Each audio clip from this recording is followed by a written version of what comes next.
Hello and welcome to Vlog 36, where I'll look at the health and wellbeing benefits of gardening.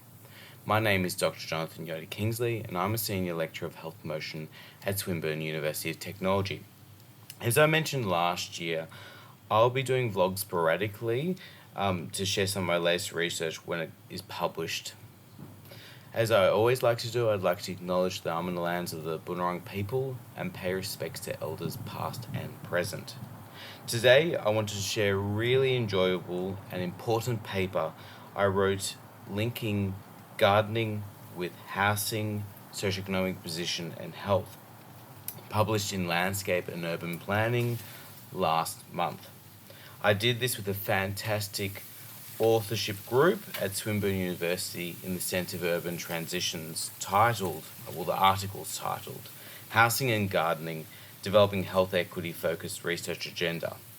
Two of the lead authors, Nis and Zoe, spoke to you in vlog 30 around the importance of the topic of housing, gardening, and socioeconomic position, so I won't really focus on that.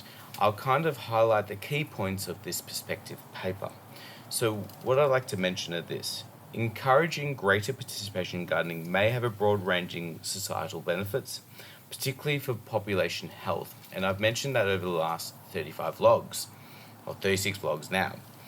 However, there's evidence to suggest that gardening opportunities and access to green spaces more generally are not evenly distributed in society. Various housing-related factors are likely to be related to participation in gardening, but little research has linked gardening and housing in the context of health equity. It's been recognised that access to garden spaces, design of gardens, and plant diversity vary significantly based on socio-economic position, with people who are more disadvantaged often having poorer access to public and private gardening opportunities in their localities.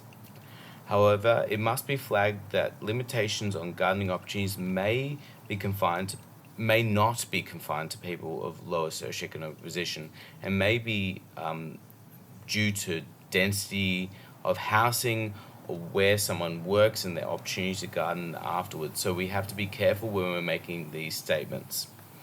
Currently, housing characteristics are not well integrated into gardening research, yet they appear important to better understand potential barriers and enablers of gardening participation. We therefore propose several overarching research topics to create a new research agenda and develop evidence-based recommendations for gardening-related policies and strategies, and they're outlined in the article, and I'll put the link in the YouTube background so you can click on that and read more.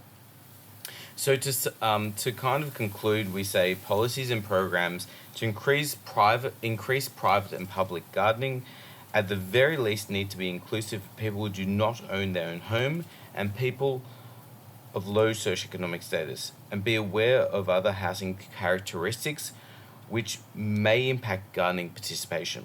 Although the focus of this paper is on housing, socioeconomic position, and gardening, we note that other determinants and demographic factors play a role in influencing health inequalities and should be explored further in further research.